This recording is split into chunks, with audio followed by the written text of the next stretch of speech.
তো নির্ধারণ করে। খুব সুন্দর কথা। 18 বছরের আগে আমরা সব বিজ্ঞাপন দেখি, বাচ্চা ধরলে মেয়েদের স্বাস্থ্যের ঝুঁকি দুটোই খারাপ হয়, বাচ্চাও খারাপ হয়, মাও খারাপ হয়, ঠিক না? আপনারা যারা এখানে আছেন, কতজনের মা 18 বছরের আগে পরে বিয়ে করেছে বলেন? হ্যাঁ, রবীন্দ্রনাথের মা কত বছর বয়সে বিয়ে করছিল? 18 পরে। রুশো, টলস্টয়, এদের যারা নোবেল প্রাইজ পেয়েছে সবাই, আমাদের দেশের নোবেল লরেট যারা, তাদের কতজনের মা 18 বছরের পরে বিয়ে করেছে? কথা বোঝেন না? 18 বছরের পরে বিয়ে করলে দুটো রিস্ক।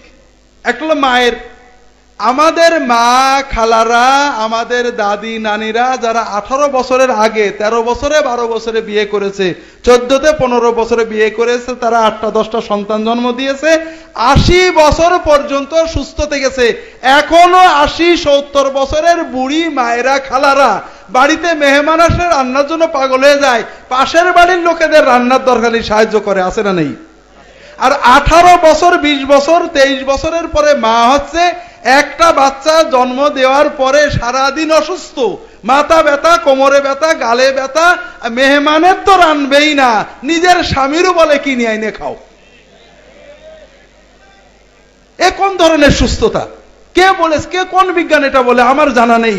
বিজ্ঞান কি বলে আমি জানি না, বাস্তব এই খোলা দুই চোখে যা দেখি মেলে না। 13 বছর 14 বছর 15 বছরে বিবাহিত হয়েছে, 7টা 8টা 10টা সন্তানের জন্ম দিয়েছে, এরপরে 70-80 বছর মতো টকবগে সংসার করেছে, পাড়া প্রতিবেশী সামাজিকতা দেখে বেরিয়েছে, আর 20-এর পরে 25-এর পরে 30-এর পরে বিয়ে হচ্ছে, একটা সন্তান দুটো সন্তান জন্ম দেয় না, অসুস্থ, সারাদিন মাথা ব্যথা।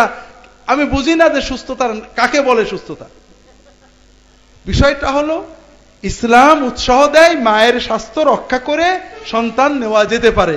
বছরের কোনো ব্যারিয়ার ইসলাম দেয়নি, কারণ ইসলাম বাংলাদেশের জন্য নয়, ইসলাম ইউরোপ, আমেরিকা, জাপান, আফ্রিকা সকল দেশের মানুষের জন্য।